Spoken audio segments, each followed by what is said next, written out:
when did you come to Berlin, actually? I didn't do my homework today, so I'm just gonna... At least 12 years ago. 12 years maybe ago. More, yes. Okay, and you originate from where? I'm from London. From London, actually, okay. In England. Right. So, obviously, yes. There's a London in Canada. There's a London in Ontario. I will perform there next month. There's a Berlin. I think there's a Berlin in Schleswig-Holstein and also in the States. Yeah. So yeah. Yeah. So obviously you're from England, but I didn't quite remember that you're from London. So would you mind telling us about the differences between the scenes, for instance, in London and Berlin? What you experienced?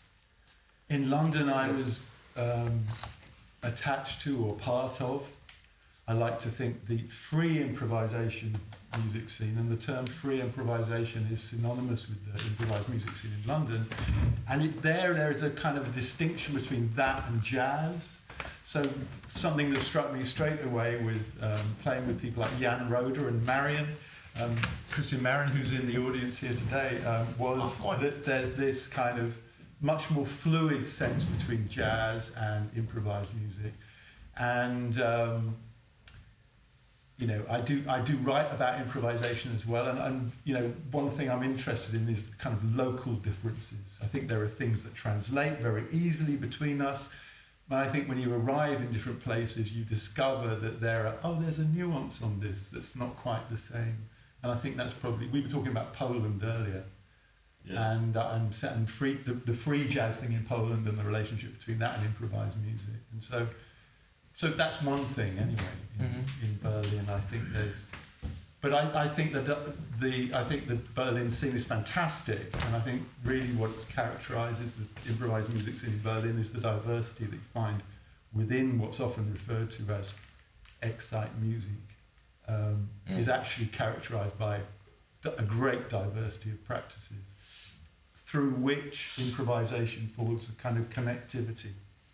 Right. Yeah, that's my take on it. Thank you. Yeah. Talking about writing, you also write a lot of things, right? I could see you putting really a lot of different literature on the desk. So it's not like you know. Yeah, I gradually over the years, well, at some point I started making scores for sound poetry using the International Phonetic Alphabet, as you see in dictionaries, to indicate the pronunciation of words, adding my own symbols and so, and then gradually it became independent visual work. And as you say, I have a lot of books. I brought all of them here on the table with visual poetry, and now I spend a lot of time drawing and designing visual work. But the origin is from phonetic script. Yeah, you should check it out. It's really interesting. Thank you.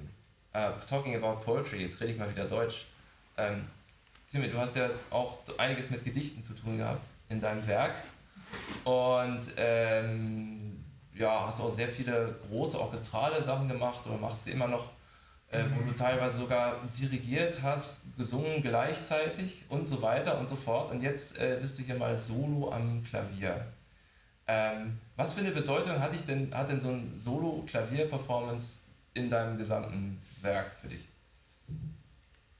Das ist eine schwierige Frage. Ich habe angefangen als Hauptfachpianistin und habe irgendwann mal zu sehr geschaut auf das, was die anderen machen, habe gemerkt, ich kann eigentlich nicht mithalten, auch in diesem Klassik-Kosmos.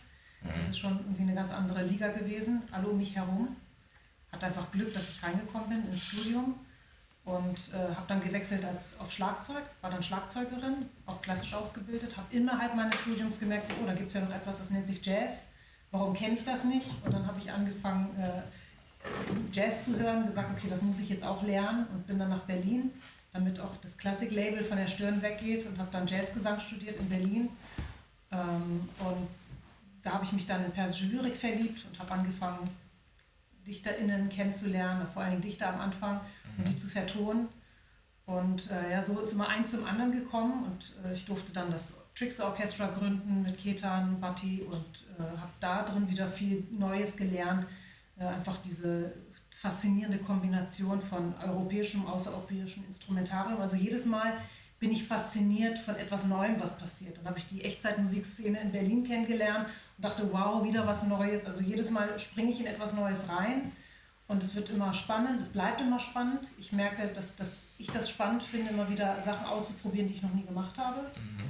Und das Klavier war immer so gleichzeitig meine erste Liebe und gleichzeitig aber auch so mein Angstinstrument. Ich bin nicht so gut wie alle anderen um mich herum. Du bist ja auch Pianist. Ich darf nicht auf die Bühne gehen als Pianistin, weil ja die anderen das ja alles richtig machen. Und irgendwann habe ich aus einer Krise heraus 2018 beschlossen, dass ich da jetzt in meinem Kopf ein anderes Denken haben möchte und gesagt, es ist jetzt egal, was die anderen machen und was die anderen besser machen oder anders machen, sondern es ist okay, dass ich meine eigene Sprache habe an diesem Instrument und dass ich da anders mit umgehe als andere Leute und quasi immer mehr mich selbst finden und zu sagen, ich darf das, also mir selbst die Erlaubnis geben und ich darf das auch auf einer Bühne machen. Ja, wie oft hast du das jetzt auf einer Bühne schon gemacht? So also heute ist tatsächlich Premiere, wo ich mir das erste Mal...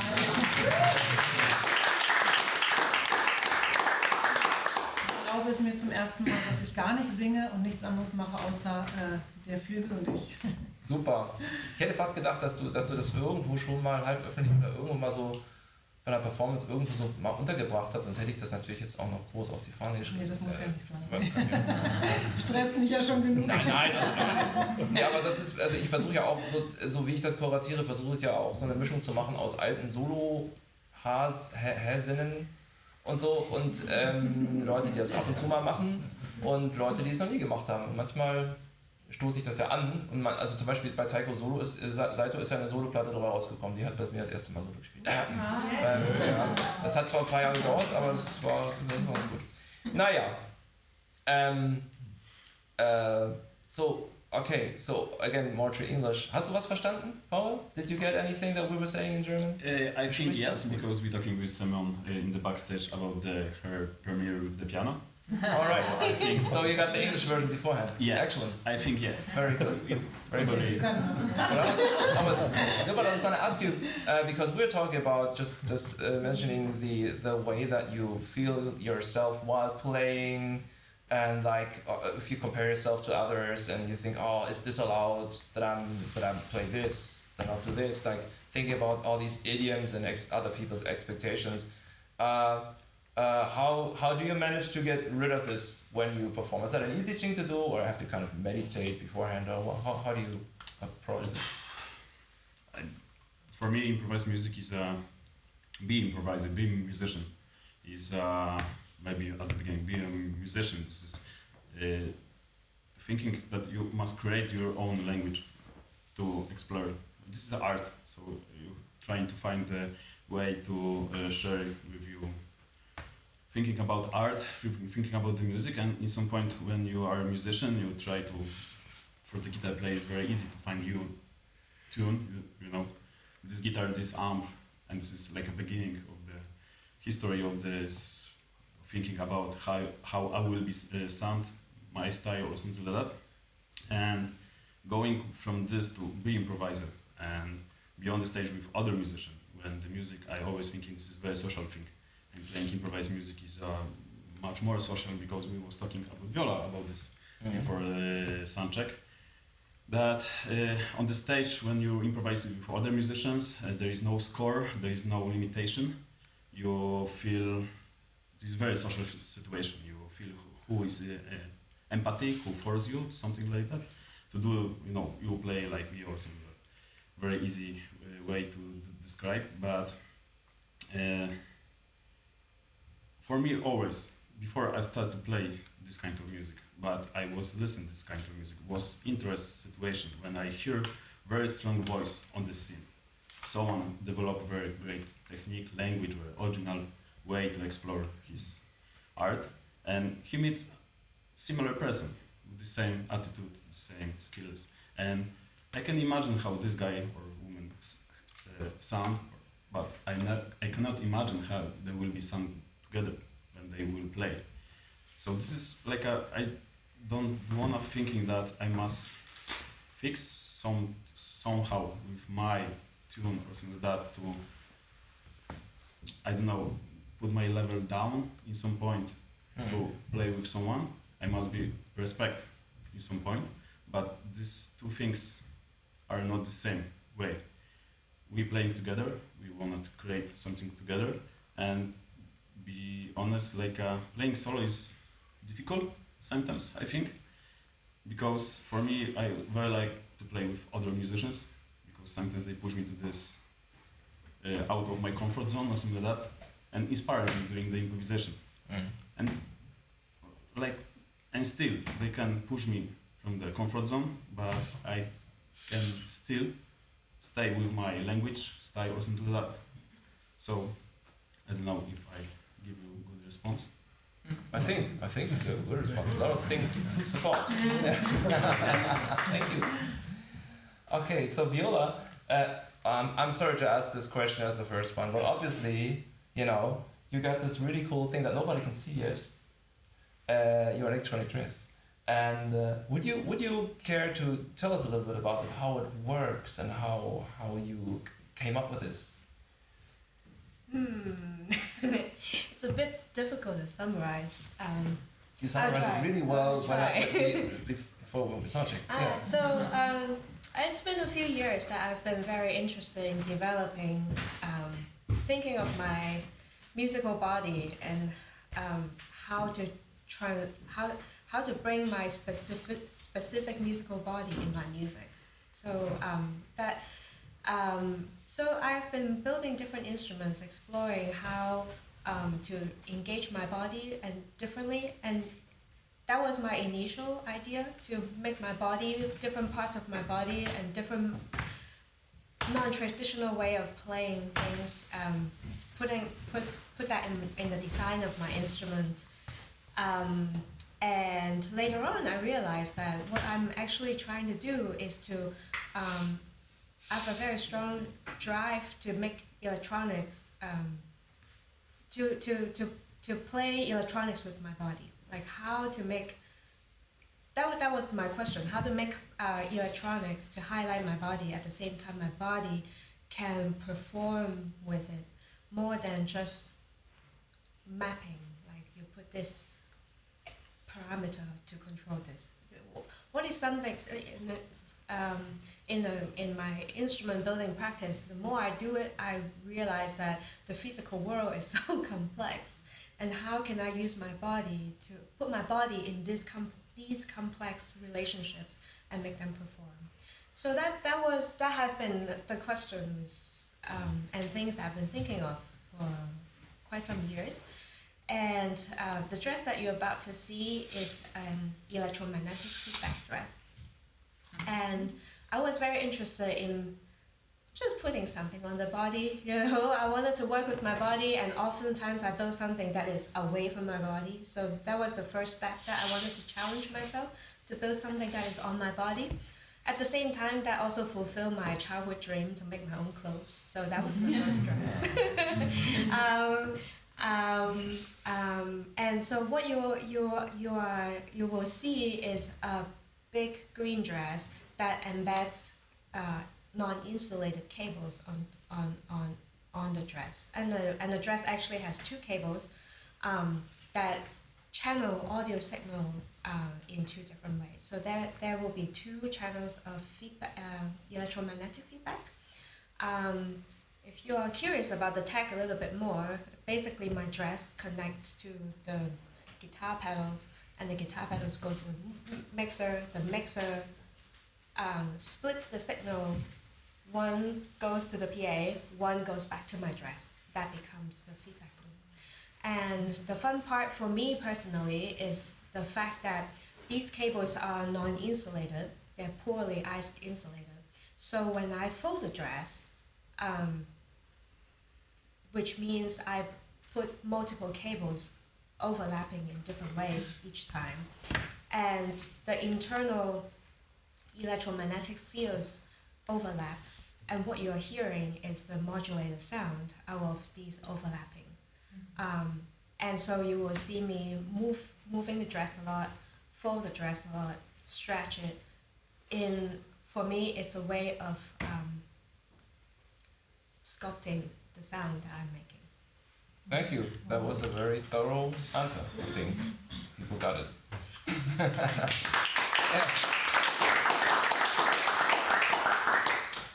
So, jetzt frage ich mal Japp mal auf Deutsch.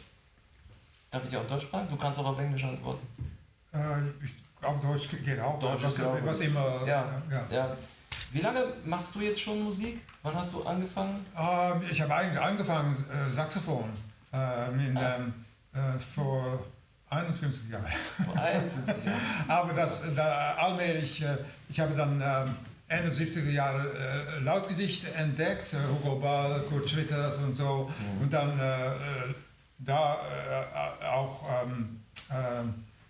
da improvisierte ich noch nicht mit der Stimme, aber das ist auf einmal passiert.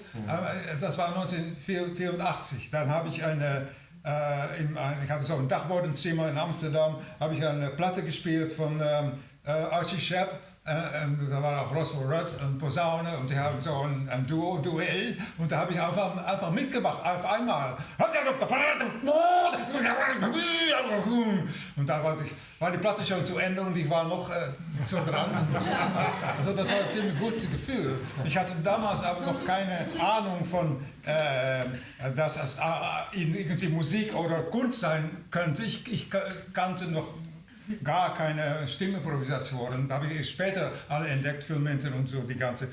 Aber dann war ein gutes Klima in Amsterdam für Improvisation. Es waren viele kleine Events, wo dann auch Tänzer dazu kamen. Und da waren zum Beispiel Michael Wetscher, Michael Moore, waren gerade nach Amsterdam gekommen. Es gab gute Improvisatoren und habe ich mitgemacht und so das langsam entwickeln können. Und dann gemerkt, ja, das ist für mich viel direkter und natürlicher als auf dem Saxophon. Und habe ich Saxophon, ja, ist weg. Okay. Gerade letzte Woche noch das letzte Saxophon hier in Deutschland verkauft. Okay. Ein Bariton-Saxophon. Yeah. I mean, it's what you're talking about is probably immediacy, having something very immediate as your own voice, probably the most. It feels more immediate, and I can reach all the corners and the sound immediately. And on the saxophone, other people can do it very well, but I never was happy with what I could get out of the horn. So Right. yeah. I had a band. I still played the arrangements, but all the solos I did on voice. Okay. Yeah. Okay. Yeah, yesterday we had two people, zwei Leute, die hier Instrumente gespielt haben und gleichzeitig gesungen haben. Ich habe sie auch noch nebeneinander gesetzt. Das war beim Finale dann sehr abgefahren. Manche gleichzeitig gesungen und gespielt, manche abwechselnd.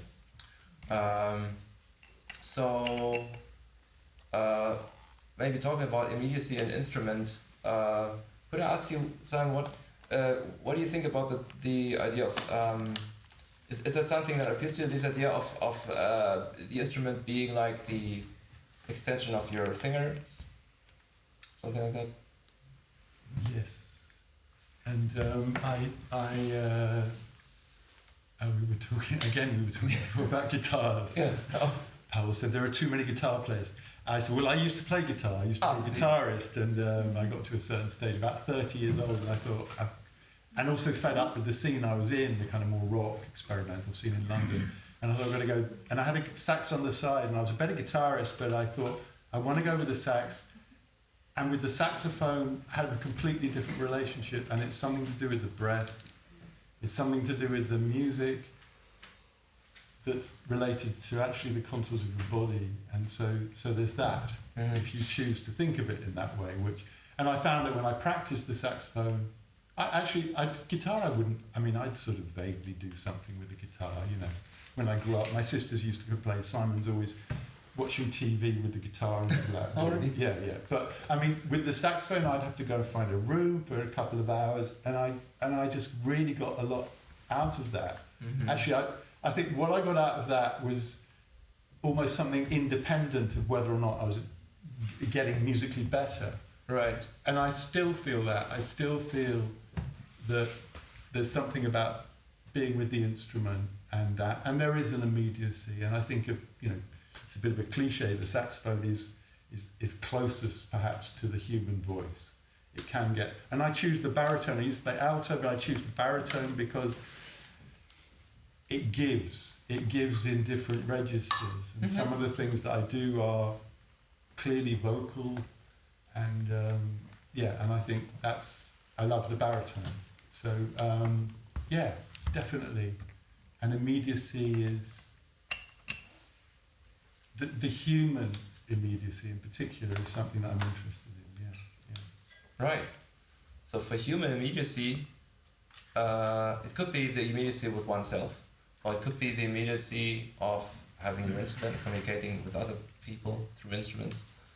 With the audience. Or with the audience even. So yeah, probably I'm not going to address anyone in particular, but I'm just throwing the question in here. So is there anything you would have to say about what the parameters for you are, what the importance for you is to be in a room with a certain audience, what will affect your solo performance, what you had for dinner, or how your travel was. Is there anything anybody would have some thoughts on this? Well, yeah, can I just add go for it. that I mean, I've done something very unusual for me, and something that I would never ever do, and that is that in this space I discovered that, well, at the moment I'm interested in playing quite quiet stuff as well as using the other extreme. Mm-hmm. But I'm sort of particularly fond of doing that, and so I've just got a microphone that's going to. I noticed that there's not a lot of resonance in here, and so it's quite a dead sound, and just have a microphone that gives it a lift. Yes. And there's a sort of paradox there, because I want the immediacy, but there's always the feedback from the room. There's the here and now, and the here and now is this. Right. So yeah, just that. Okay. So in a way, it's like I'm doing a very unusual choice this evening. To use that to give it a slight lift, Right. but it's in pursuit of this immediacy, so that I've got something to feed back from the room. Right. Yeah. Anyway. Yeah, we'll hear it. We'll see it and hear it. Yeah. So maybe one question about playing solo as opposed to playing in an ensemble. So do you actually play solo a lot, or you like to be in ensembles as well? What's your preference? What's my preference? I love both. Okay. I have duos I play with in different collaborations. You compose, right? I primarily is a solo. I am primarily a soloist. I think mostly because I like building instruments, and I like exploring the instrument, and this is the most immediate body that I can have. So I like to test a lot of ideas in my body, and growing up playing instrument, and I really, when I was a kid, I really enjoyed performing. I don't like speaking in public, but I really... you're doing great. Over time I do. Yeah. When I was a kid, I remember that I don't like standing in front of people. I don't like speaking in front of people. But as soon as I play my instrument, I can dive in. So I remember that I really enjoy performing, and also really enjoy seeing how my feeling how my musical imaginations turn into sounds, and sometimes light these days, different setups. So to me, being a soloist is not just about being solo. I think I don't think about myself too much when I'm on stage. I'm sort of like, this is my composition, this is the setup that I explore, this is the... I like to put the instrument as my composition, so the way I put it, it facilitates a particular kind of character. There are some motives that you can only get it when you turn this way, or when you turn this way, you have a different kind of motive. So I like to perform solo also because I like that as as a site for me to perform and compose and create at the same time. Right. Thank you. Yeah. We'll definitely get some of this very soon. Maybe the last question, because to Paul, you were talking about the attitude of improvisation in general earlier, but I'm wondering, when you play solo, what's important for you,